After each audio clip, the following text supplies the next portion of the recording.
That.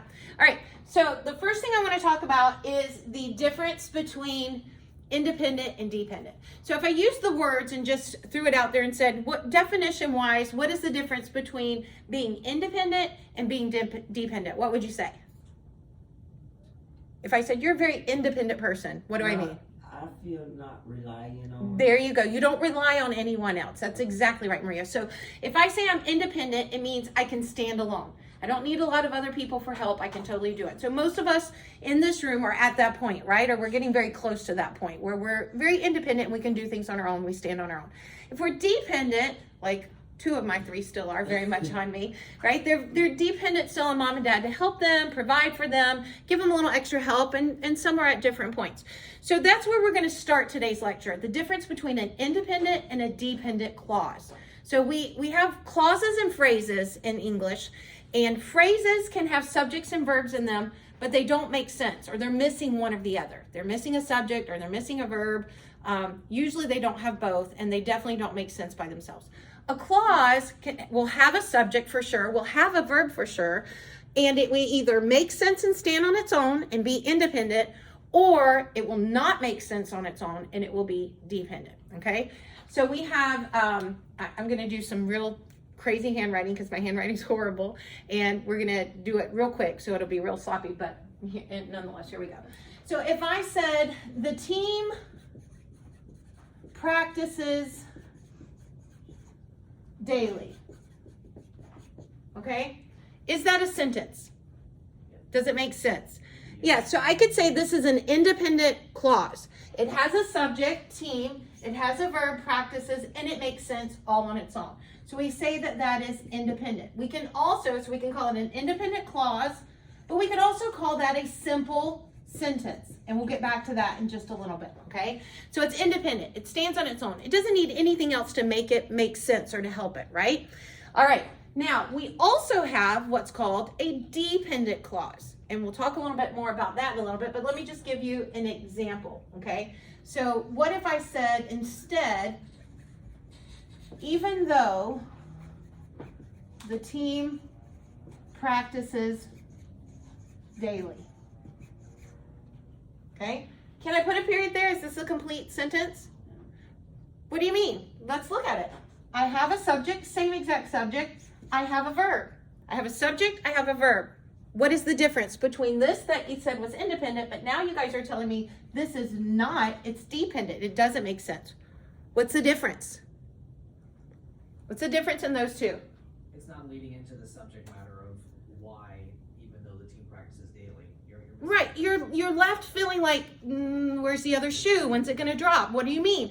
Because if I walked into the room and I said the team practices daily, you have an understanding of that and what that means. But if I walk into the room and I say, even though the team practices daily, and I walked out, you'd be like, she's a fruitcake. What does she mean? What's the rest of that, right?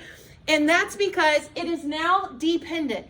It depends on something else to finish it up in order for it to make sense, okay? So we call it a dependent clause. They both have subjects, they both have verbs, but one makes sense, it's independent, one doesn't make sense by itself, it's dependent, okay? So once we have that foundational understanding of what a clause is versus a phrase, and also what's the difference in an independent and what's the difference of a dependent clause, now we can get into this whole world of effective sentences and sentence variety. So if we always wrote in very small, choppy sentences. So if we always wrote in simple sentences, the team was good, they won the game, it was awesome. You see what I'm saying? Then our writing sounds very choppy. Now we can have longer, simple sentences, but we just want a nice variety while we're writing. Now we're going to talk a little bit later about we want variety, but we want on an average to stay well below 20 words a sentence on average. Not all your sentences will be less than that, but you'll see in a minute, there's a great graphic on one of these that shows you how that comprehension rate of your reader drops the more words you have in a sentence. And so we'll look at that in a little bit.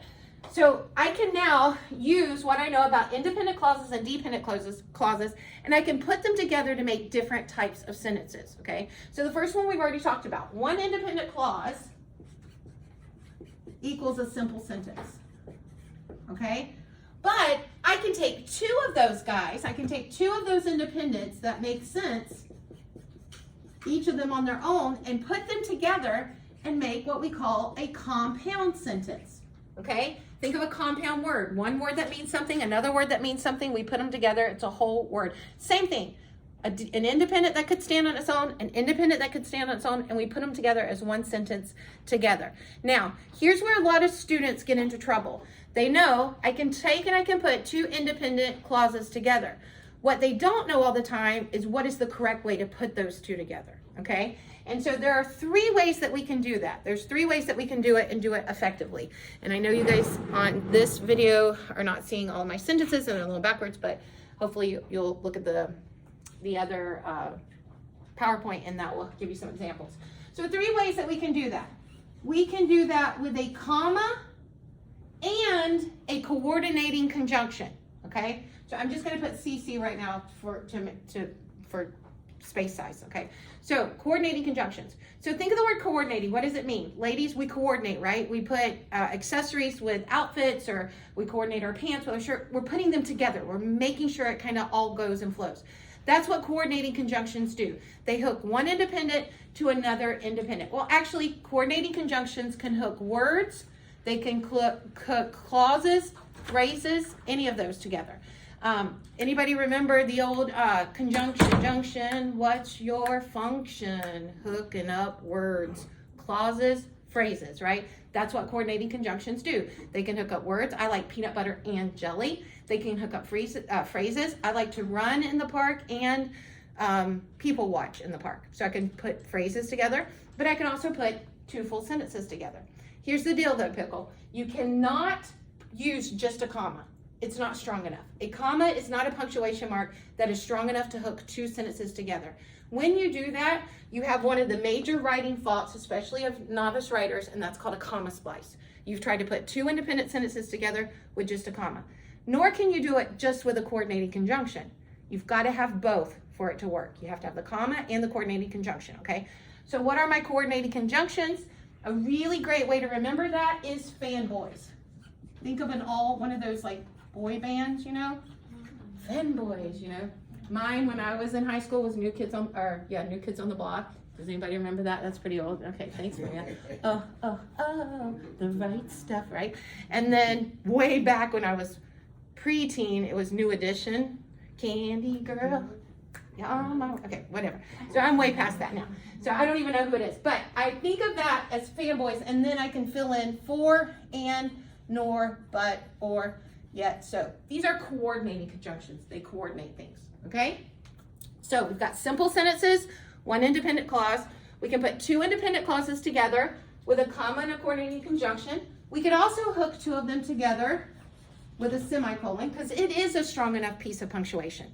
Just by itself, it can hook two. So why doesn't everybody do that? Well, it doesn't always flow to just put a semicolon all the time.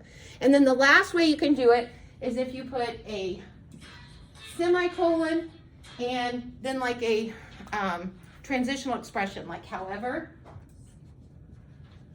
and then a comma.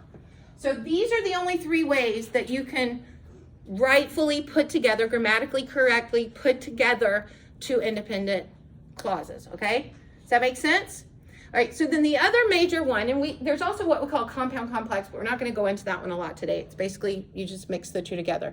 But the other one that we can form is what we call a complex sentence. And we do that by taking and putting a dependent with an independent, and that gives us complex.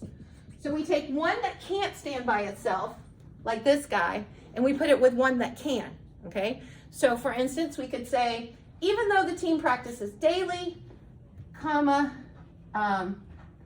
they lose many games.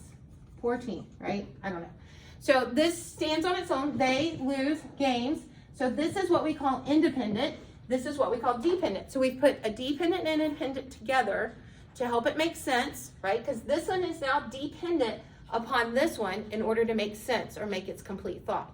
And this is independent. Okay. So remember when I showed you these two were exactly the same and I said, what's different? And you said, well, this one doesn't make sense.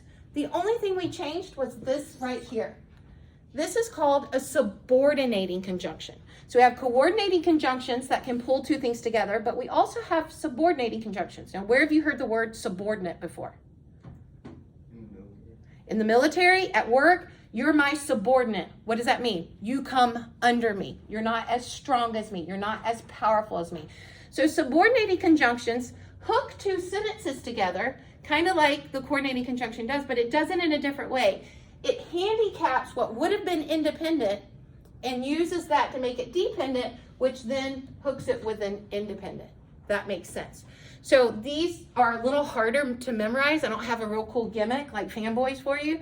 And I couldn't even probably get up here and just give you an exhaustive list, but it's words like because, even though, although, whenever. Help me think of some more. Lots of them, okay? So that handicap these independents and make them dependent. Those are subordinating conjunctions. And I don't have a cool song for that either. I don't think they ever came out with Schoolhouse Rocks on subordinating conjunctions. Okay, so sentence variety. Then if we wanted to get real crazy, also if you're dependent, the weaker one comes first, you need a comma. But if you flip them, if I were to say, they lose many games even though the team practices daily, I don't even need punctuation besides the end mark in that. So as long as the dependent comes last, you don't need that comma. But if the dependent comes first, you need that comma, okay?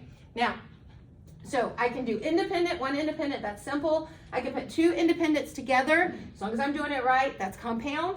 And then I can put a dependent and an independent together, that's complex. I can get real crazy, woo, and live life really out there. And I can put two independents, making it a compound, and throw in a dependent, making it complex, which would make it then a compound complex sentence, right? So bigger sentence, a lot more, but remember, we don't want to get too crazy with our sentence lengths, but we do want variety, okay?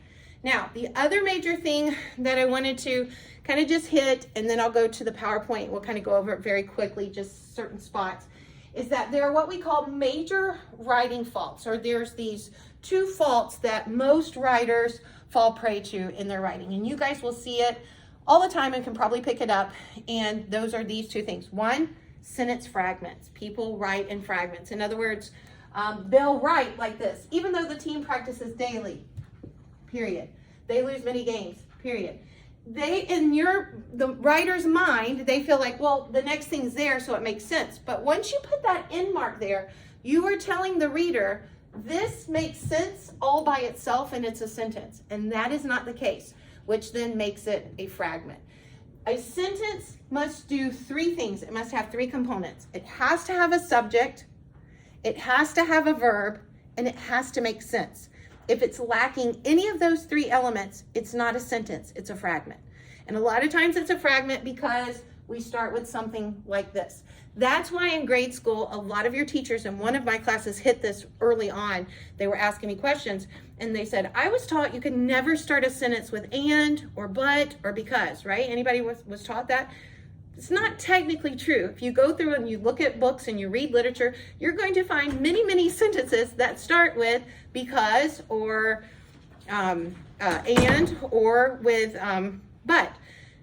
If you use it right. But the problem is many, many students, especially when you're younger and you're in grade school, if you start a sentence with because, you're probably going to write a fragment. You're not going to punctuate it correctly and hook it with an independent like you're supposed to. So the easiest way to teach students then is just don't start them with that, right? And it is a little bit harder, but it can be done. Okay, so fragments. Think about what the word fragment means, piece, right? So you're only giving me a piece of a sentence. You're not giving me the full thing. Then we also have what we call a comma splice, and I already kind of showed you that. When we have two sentences that we hook together, but we don't put that coordinating conjunction. So instead I say something like, the team practices daily, comma, and they win lots of games. So here I did it correctly. I put the comma and I put the coordinating conjunction. But many, many students, what they'll do is they'll say the team practices daily and they get rid of this and they just put a comma, they win lots of games. That's, you cannot hook two sentences with just a comma. That's called a comma splice, which is labeled a run-on, okay? So run-ons are a big deal and fragments are. The other run-on that we see a lot of times are students will put two sentences like this and they won't put anything in between them. They just run on with the sentence. They just say the team practices daily, they win lots of games, period. And again, if it's two complete thoughts, it's two independents, you have to hook them together one way or the other, okay? And you've got to do it correctly with the comma and the coordinated conjunction, or a semicolon, or the semicolon and transitional expression with a comma, okay? Does that help a little bit to anybody? Maybe a little bit. Maybe it's just old hat for you and you're like, yeah, totally been there, done that, know that, okay? But for those that maybe when you were in the text or you were looking at things or it was asking you questions, I think those first 3 were all about labeling, or 5, is this simple, is this independent, or is this compound, or is this complex? Maybe now go back and look at that now that we've kind of done the little mini lesson, and that might be a little clearer to you now if you had trouble with that. Okay, so if nobody needs this up, I'm going to take this off real quick, and I'm going to punch up the overhead and show you once again that if you need to get back to your PowerPoint, it's a very useful thing. I load them every week for you guys so that you can get to them. But in your PowerPoint last week, they actually, woo, that scared me. They actually give you several examples of each type of sentence that we just went over. So if you would have looked through the PowerPoint, it would have given you those, and then you can pull that up and look at it, and then you know how to kind of judge and answer those first 5, right? Are they simple, compound, or complex? So here's our simple. This is one subject, verb, makes sense. It's one complete thought, so that's just an independent clause or a simple sentence. But then check out down here. We have 2 independent clauses. Our company lacked a social media presence. That's one sentence. It hired a specialist. That's another. And look at the 3 ways that they hooked it. Either with a comma and a coordinating conjunction, a semicolon, or the semicolon, the transitional expression, and then the comma. Okay? I'm not going to belabor that because we've already just heard me yak for 15 minutes on it. And